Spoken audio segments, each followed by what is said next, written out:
to honor the lives of all those officers, and especially the Chesterfield County police officers who have died while in the performance of their duty.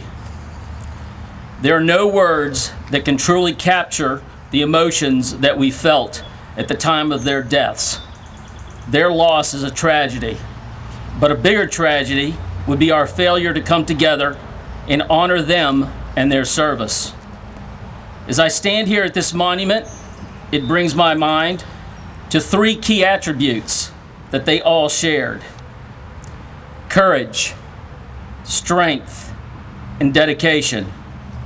We speak of these three things in our police officers' prayer as we ask God to provide us the courage to conquer our own fears and take us where others will not go, for the strength of body and spirit to protect and lead others, and dedication to our jobs in our communities. I ask that you keep all law enforcement officers and their families in your thoughts and prayers. May God bless them and continue to watch over each of you. I would now like to introduce our very special guest speaker today, Miss Agnes Thalmann, mother of fallen officer Gary Jonathan Buro. Mrs. Thalmann and her husband Fred have relocated to Chesterfield County from Florida and now reside in Midlothian.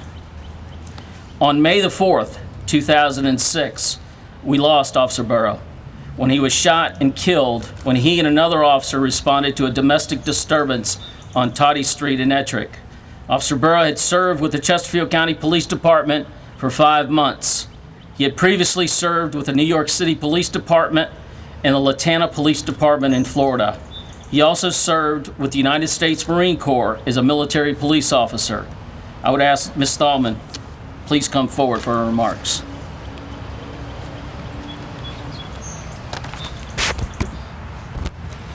Good afternoon. It's an honor to be with you here, commemorating the lives of the wonderful officers listed on that monument. Those heroes risk their lives every day to protect this community and to make it a better place. And then the day came when each one listed was called to give everything, their very life, in their service to Chesterfield County. My son Gary died in the line of duty 10 years ago, actually 10 years ago this month. His name is the last one on the monument, and I always hope and pray he remains as the last one. During the past year or so, it seemed that the light surrounding law enforcement was fading. It was being eroded by a tremendous hostility from the very people who were being protected and served. I couldn't, and I still can't, figure out where this distrust was originating. It's way too complex for me, but it led me to wonder, did my son and many other sons and daughters give their lives in vain? And why then would anyone want to join the law enforcement family, knowing that at times they would have to face hostility and rejection? I also started to feel that those who support law enforcement communities and desire an orderly life might be feeling overwhelmed and left wondering if their support was of any help. Then, actually very accidentally, I encountered Bobby. Bobby, and that's not his real name, and I'm sorry if you're here today. I just loved you when I met you. He's a Chesterfield County police officer. He was filling in for the day in the Chesterfield, Midlothian area, but he usually works somewhere else. I know this because Bobby was making himself known to the owner of his store and to anyone else who cared to listen. I had noticed him and was wondering what he was doing in a mostly ladies' store. But Bobby was saying he'd tell his wife about this store and it would be a good place for him to buy presents and so on. The conversation was very open, like anyone could just join in. And I was thinking, well, maybe if they'd like to voice their concerns, maybe about traffic in the area, or how safe they felt in that shopping area, it would be a good time. He was cheerful, friendly, and those around him were very much at ease. He just put everyone at ease. Bobby was doing an outstanding job of building community relations and establishing trust in the Chesterfield County Police Department, even if he didn't know it. I left shortly after he left, and I saw him walking around the other stores in the area. Now, this chance encounter didn't have any immediate light breaking through the clouds effect, but when I would hear reports of protests against police and the terrible reports of officers killed in the line of duty, especially the ones this year so close to home, I remembered Bobby.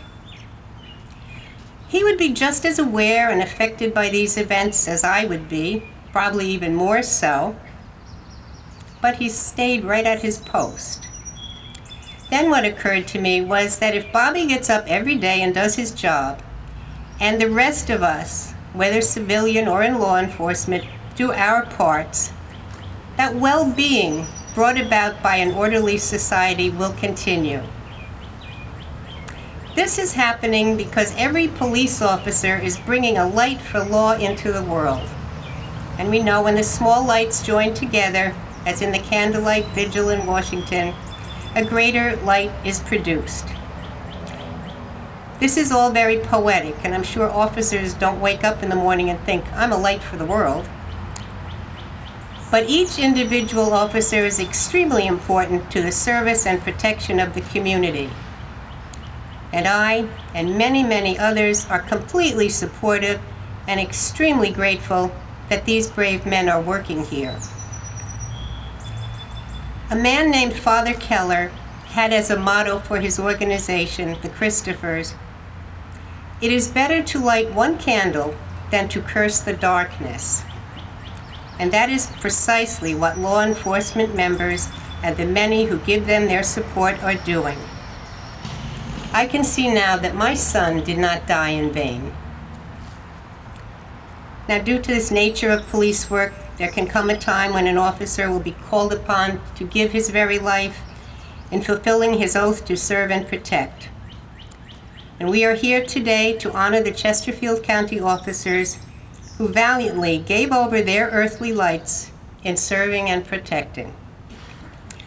Officer Lamont L. Edwards, Officer John S. Thomas Jr., Officer Craig W. Rath, Officer Ryan E. Capoletti, and last on the list, my much-loved and much-missed son, Officer Gary J. Buro. I think of Gary as a little boy with curly blonde hair and very blue eyes.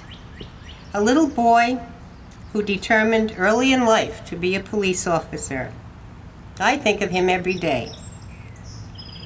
His light is no longer here with us, but where one light goes out, others, such as all of you present here today, you take its place in service. We sadly miss the fallen. We always remember them and honor them highly. We wish that they could still be with us. I miss my son Gary more than I could ever express.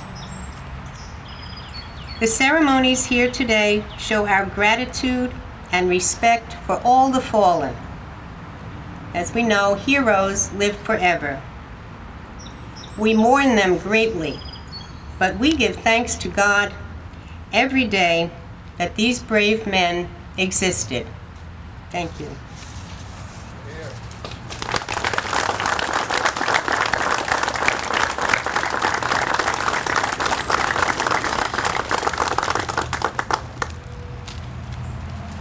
Thank you, Ms. Thalmann.